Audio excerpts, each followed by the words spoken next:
ஒன்று ராஜாக்களின் புஸ்தகம் 19வது அதிகாரம் 12வது வசனம். 1 ராஜாக்கள் 19:12. பூமி அதிர்ச்சிக்கு பின் அக்கினி உண்டாயிற்று, அக்கினியிலும் கர்த்தர் இருக்கவில்லை, அக்கினிக்கு பின் அமர்ந்த மெல்லிய சத்தம் உண்டாயிற்று. நேற்றைய தினத்துல பார்த்தோம், கர்த்தர் கொடுத்த பலத்தினாலே எலியா ஓரே பருவது மட்டும் 40 நாள் இரவும் பகலும் நடந்தார். இந்த வார்த்தை சொல்லுகிறது, மெல்லிய சத்தம் உண்டாயிற்று.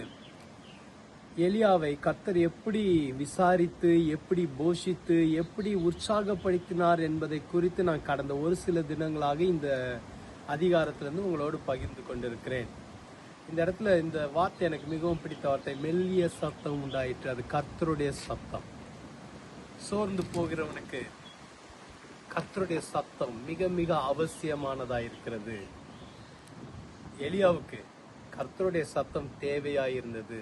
கர்த்தருடைய சத்தத்தை கேட்கிற ஒரு மனுஷன், சோர்ந்து போய் போதும் கர்த்தாவே என்று சொன்ன மனுஷனுக்கு திரும்பவும் கர்த்தருடைய சத்தம் உண்டாயிற்று.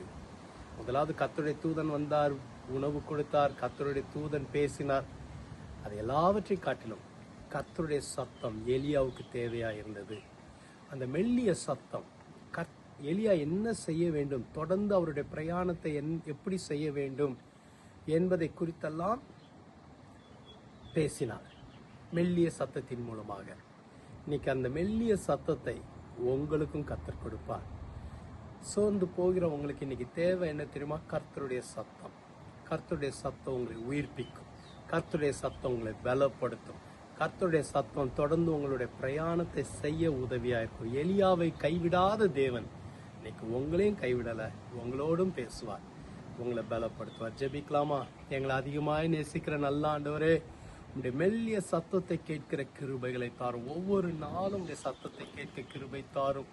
தொடர்ந்து எங்கள் பிரயாணத்தை செய்ய கிருபை தாரும். யாரெல்லாம் இன்னைக்கு சோர்ந்து போயிருக்கிறாங்களோ, கர்த்தருடைய சத்தத்தை என்னால கேட்க முடியலையே, கர்த்தருடைய சத்தம் எனக்கு வராதா, கர்த்தருடைய வார்த்தை எனக்கு வராதான்னு நினைக்கிறவங்களுக்கு இன்றைக்கு பேசுவீராக, இப்பொழுதே பேசுவீராக, அவங்களை பலப்படுத்துவீராக, சோர்வுகளிலிருந்து வெளியில கொண்டு வருவீராக. அவங்க பிரயாணத்தை தொடர்ந்து செய்ய உதவி செய்ய இயேசுவின் மூலம் ஜெபிக்கிறோம் பிதாவே, ஆமென். கர்த்தர் உங்களோடு பேசுவார்.